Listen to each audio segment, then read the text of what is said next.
요 태강실업 세무조사 때 이 조사를 하라고 지시받은 당사자입니다. 청장님이. 그렇습니다. 사건의 핵심 중에 있으셨어요. 그래서 누구보다 정확하게 이 사안을 말씀하실 수 있는 분이기 때문에 예. 국정조사를 할 필요가 없습니다. 여기서 저희가 자체 국정조사를 하는 것으로. 자, 우선 태광실업 세무조사는 사실은 명백한 표적 수사다. 예, 표적 정치 보복 수사라고 봐야죠. 예.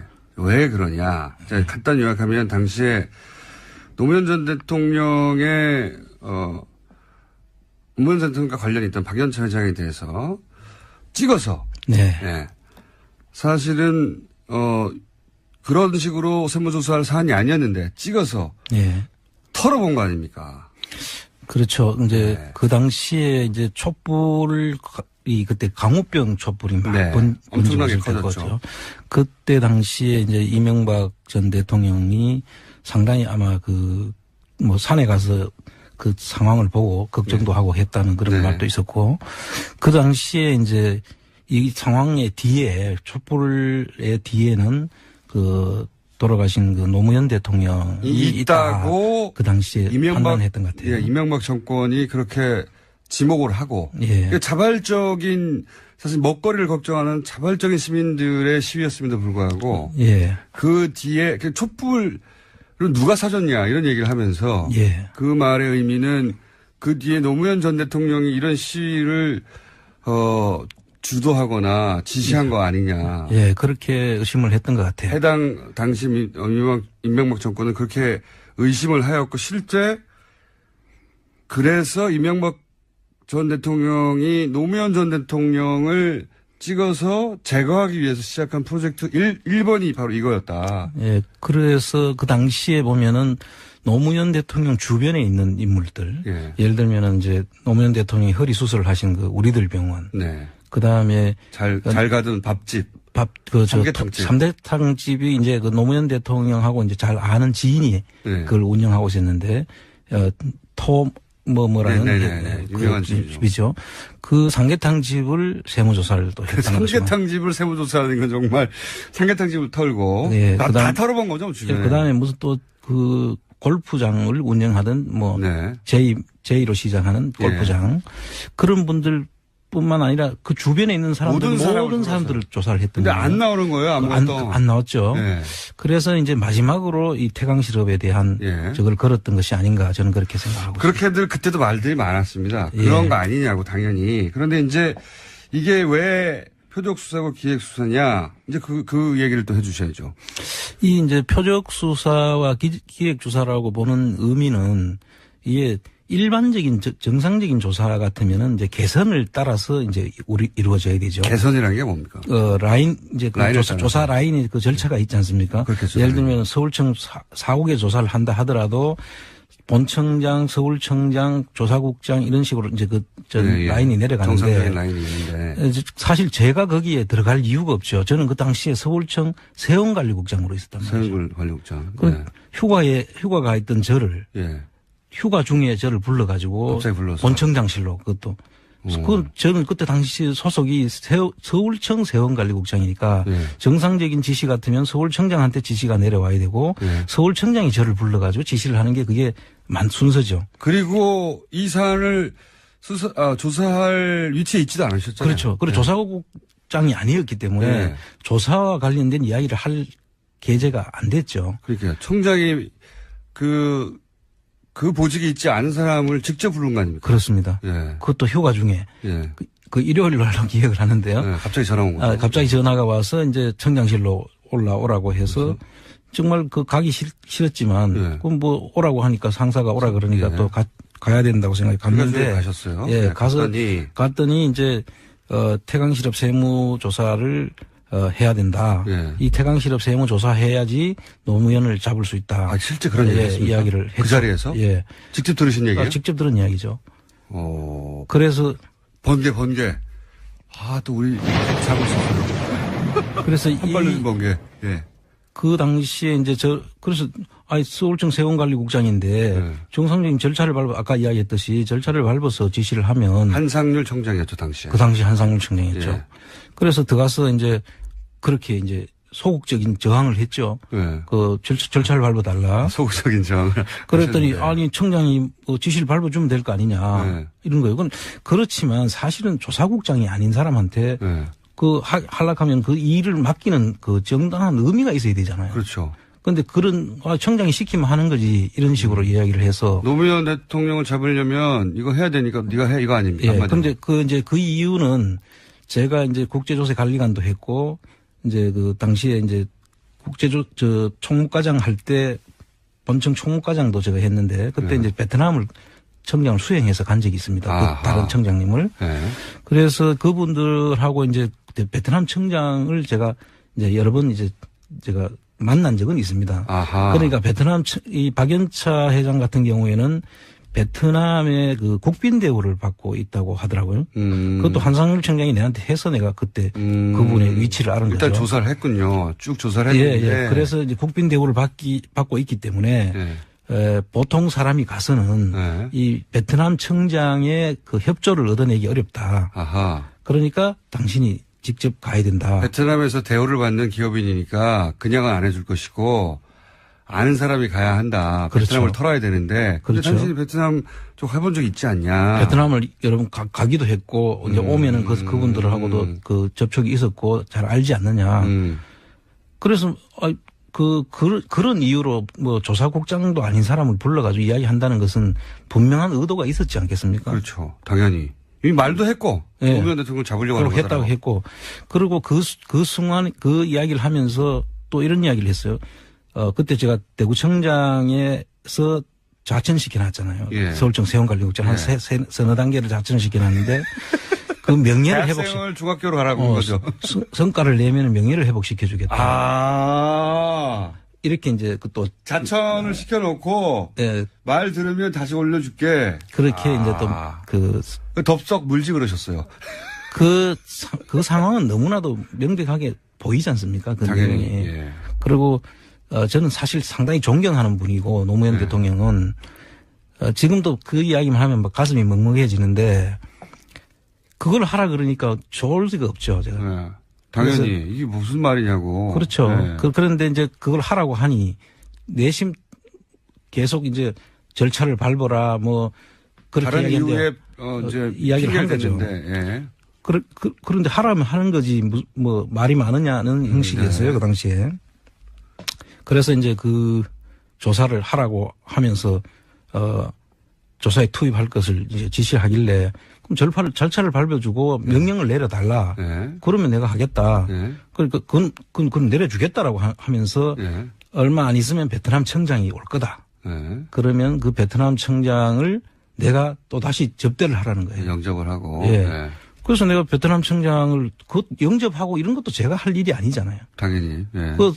오면은 그 국제조세 관리관 이 나서서 해야 될 일이고. 보직이 다 있는데. 다 있는데 거기 다 그 사람들 나중에 보니까 그 사람들도 나오긴 나왔더라고요. 무슨 일이 있었냐면 한 베트남 청장 회의가 있었습니다. 그때. 한국하고 베트남 청장 회의가 있어서 그 당시에 중구에 있는 한국의 집에 저를 거기에 참석하라고 한 거예요. 그 저녁 식사하는 자리에. 일단 가서. 근데 저는 퇴근을 해버렸죠. 참석하라고 여러 번 지시가 내려왔는데. 항상 소극적 저항. 그 당시에. 싫어, 퇴근, 뭐 이런 거. 제가 퇴근을 해서 집에 가 있는데 그 당시 국제조세 관리관을 할 때 제가 같이 근무했던 과장이 몇 차례에 걸쳐가지고 계속 독촉 전화가 옵니다. 빨리 참석하라고. 청장이 이제 명령했겠죠. 빨리 그렇죠. 그래서 실제로 한상률 청장이 나를 계속 빨리 오라고 한다고 지시가 떨어졌다. 그래서 오라고 해서 제가 그때 가면은 이제 술을 먹을 걸 알고 이제 집사람 차를 타고 저는 이제 운전을 할 수 없는 상황이 될 거니까. 소극적으로 가셨어요. 갔어요.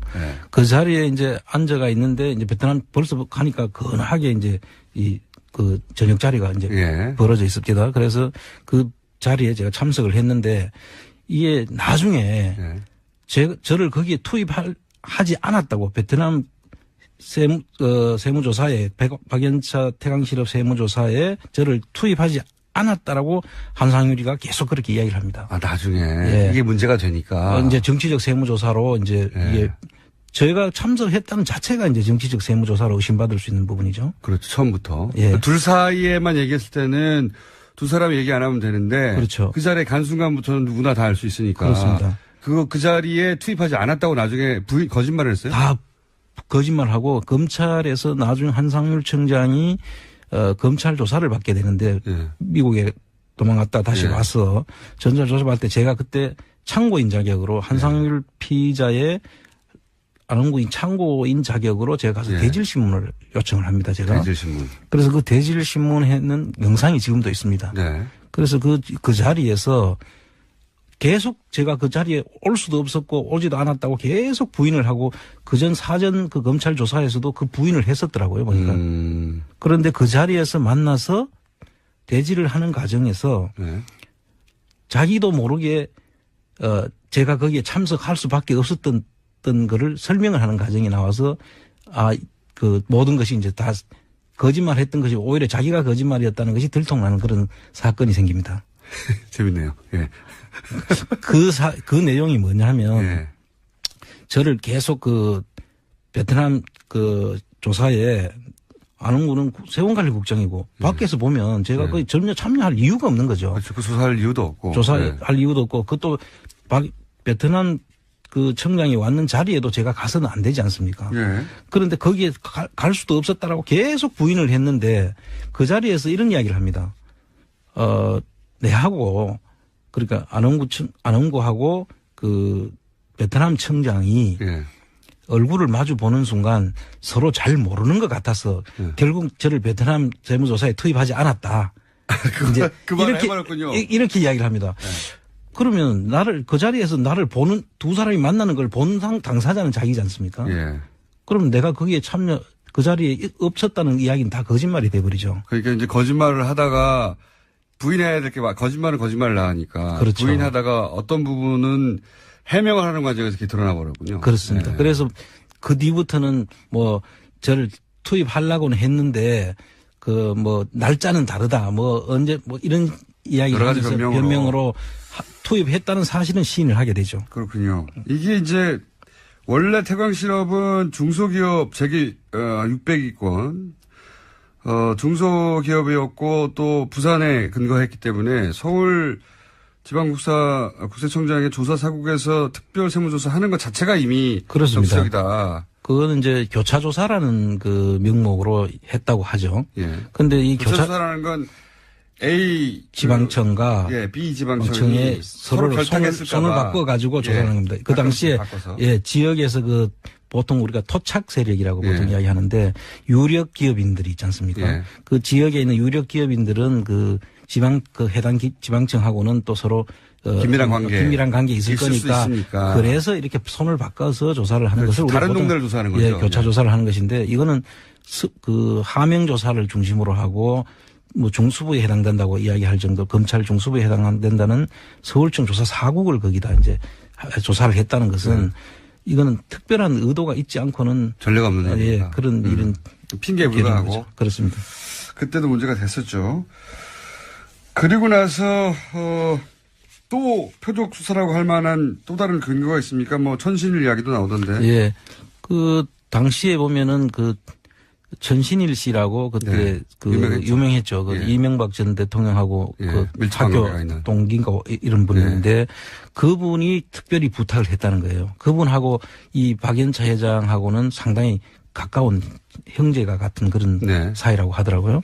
그런데 그분이 특별히 부탁을 하고 했는데도 이 조사는 계속 진행이 됐다. 그러니까 박연차 회장도 나름 이명박 전 대통령과 가까운 사람을 통해서 로비를 하긴 했군요. 그렇죠. 하긴 했는데 그게 안 통하더라. 그것조차도. 전혀조차 안 통했다는 이야기는 그보다 더 큰 힘이 작용했다는 거죠. 천신일 회장보다도 더 힘센 사람이 한 게 아니냐. 그리고 나서 그러면 청장님을 그런 식으로 해서 부인하고 뭐 소극적으로 저항하고 안 한다고 해서 결국은 안 했다고 하면 실제 태강실업 세무조사에 참여했던 분들의 이유는 어떻습니까? 그분들은 다 승승장구했죠. 그 당시에 이제 조사 라인에 있었던 분들, 네. 또 그 밑에 그 라인 선상에 있었던 실무자들까지도 네. 아마 그 이후에 그 인사 경로를 보면 네. 아마 다들 그 승승장구한 걸로 그렇게 나와 있습니다. 승승장구. 네.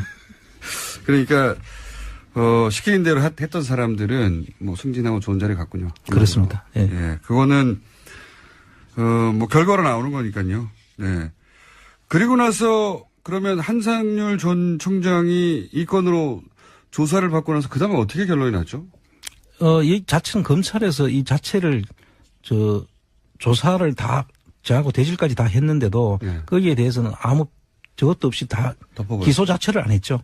다 덮어버렸어요. 예. 그냥. 그 본인이 뭐 이 직권을 남용을 했는지 아니면 네. 뭐 표적 조사 자체가 뭐 검찰 어느 상황에 해당되는지는 모르겠는데 그 부분에 대해서는 검토가 돼야 될 걸로 보는데 네. 뭐 보는 건 나중에 시인을 다 했고 네. 했는데도 거기에 대해서는 검찰에서도조차 아예 기소 자체도 안 했죠. 그 이제 당시는 이명박 전 대통령이 집권하고 있을 때니까요. 사실. 그 당시에 조사를 검찰 조사의 그 요지는 네. 안홍구의 거짓말을 만들기 위한 조사였어요. 실제. 그러니까 피의자는 한상률이었고 참고인이 안홍구인데 실제로는 저의 거짓말을 입증하는 조사였던 거죠. 그래서 그 당시에 검사가 이제 저한테 와서 한 이야기는 자기들이 볼 때는 저의 말이 100% 다 맞다. 그러나 나중에 사석에서 한 말입니까? 네. 검찰청 내에서 저한테 한 이야기입니다. 어쨌든 그건 보는 의미는 이게 일반적인 정상적인 조사 같으면은 이제 개선을 따라서 이제 이루어져야 되죠. 개선이라는 게 뭡니까? 라인 이제 그 조사 라인의 그 절차가 있지 않습니까? 그렇겠죠. 예를 들면 서울청 4국의 조사를 한다 하더라도 본청장, 서울청장, 조사국장 이런 식으로 이제 라인이 내려가는데 정상적인 라인이 있는데 사실 제가 거기에 들어갈 이유가 없죠. 저는 그 당시에 서울청 세원관리국장으로 있었단 말이죠. 세원관리국장. 네. 휴가가 있던 저를 휴가 중에 저를 불러가지고 갑자기 불러서 본청장실로 그것도.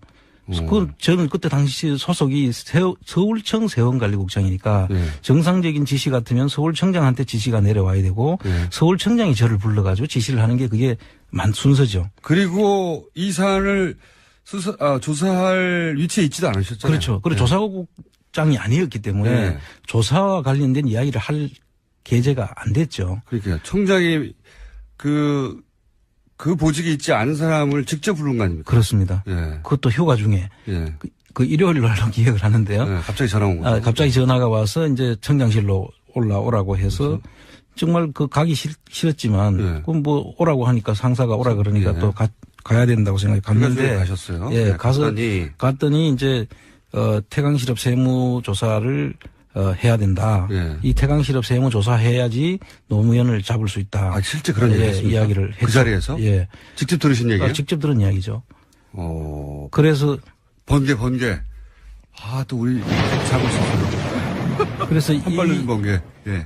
그 당시에 이제 그래서 서울청 세원관리국장인데 정상적인 절차를 아까 이야기했듯이 절차를 밟아서 지시를 하면 한상률 청장이었죠 당시에. 그 당시 한상률 청장이었죠. 그래서 들어가서 이제 그렇게 이제 소극적인 저항을 했죠. 그 절차를 밟아달라. 소극적인 저항을. 그랬더니 아니 청장이 지시를 밟아주면 될 거 아니냐 이런 거예요.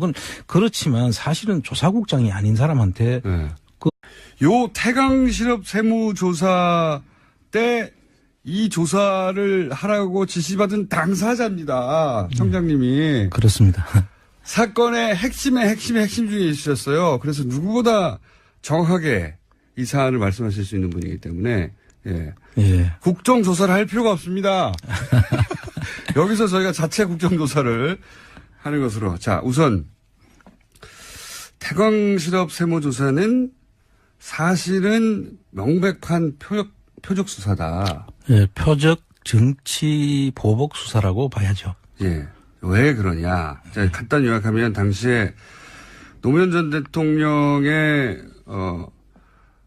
노무현 전 대통령과 관련이 있던 박연차 회장에 대해서 찍어서 사실은 그런 식으로 세무조사할 사안이 아니었는데 찍어서 예.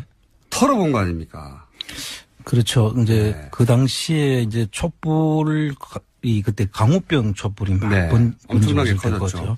그때 당시에 이제 이명박 전 대통령이 상당히 아마 뭐 산에 가서 그 상황을 보고 걱정도 네. 하고 했다는 그런 네. 말도 있었고 그 당시에 이제 이 상황의 뒤에 촛불의 뒤에는 돌아가신 그 노무현 대통령이 있다고 그 당시에 판단했던 것 같아요. 예, 이명박 정권이 그렇게 지목을 하고 예. 자발적인 사실 먹거리를 걱정하는 자발적인 시민들의 시위였음에도 불구하고 예. 그 뒤에 촛불을 누가 사줬냐 이런 얘기를 하면서 예. 그 말의 의미는 그 뒤에 노무현 전 대통령이 이런 시위를 주도하거나 지시한 거 아니냐. 예, 그렇게 의심을 했던 것 같아요. 해당 당시 이명박 정권은 그렇게 의심을 하였고 실제 그래서 이명박 전 대통령이 노무현 전 대통령을 찍어서 제거하기 위해서 시작한 프로젝트 1번이 바로 이거였다. 예,